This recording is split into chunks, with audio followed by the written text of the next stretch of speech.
One of the biggest fallacies plaguing our cosmos is you can't judge something you haven't seen all the way through.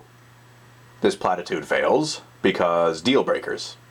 For example, you can easily be forgiven for not bothering with any given rotten Disney remake, because quarter-assed scripts, filler scenes, pandering dialogue, and lack of emotion are common deal breakers. It doesn't quite apply to broad premises, mind. I mean, a show about talking mythological creatures isn't necessarily a deal breaker, hence why someone managed to breathe some life into MLP. I'd also argue that a show about talking rescue dogs, service dogs, and sniffer dogs isn't necessarily a deal breaker. That being said, does anyone know if Pound Puppies... no, not Pound Puppies, what's the other one? Paw Patrol. Anyone know if Paw Patrol is any good?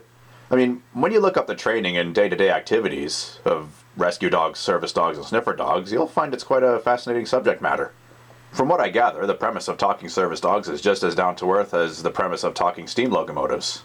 I've not seen any of it, but I can't help but picture potential storylines. For example, bees have started to enter the drug-sniffing scene.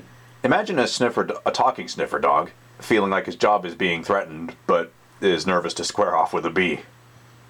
Then there's a story I heard about a service dog whose owner was laughing, but he thought she was hyperventilating, so he brought her inhaler. And then there are those who reject their service dogs at first because they feel like accepting one would be a concession to being defective.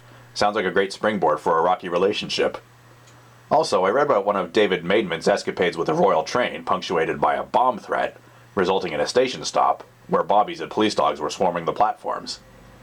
Imagine a talking police dog starts bombarding a dog who's come off a train with suspicions and questions, and is sharply informed by his colleague that he's unfairly interrogating one of the Queen's corgis. I ask if anyone knows if Paw Patrol is as competent as the premise suggests, because on a personal note, I've got a bit of a problem when it comes to getting into a show or movie. I've got little time for it. The last show I binge-watched was The Trapdoor 4 years ago, though that probably hardly counts because there's only 40 episodes and they're only like 3 minutes long. I tried getting into The Last of the Summer Wine. The first one I watched was Full Steam Behind, for obvious reasons. I enjoyed it tremendously, but it didn't quite entice me to watch more episodes.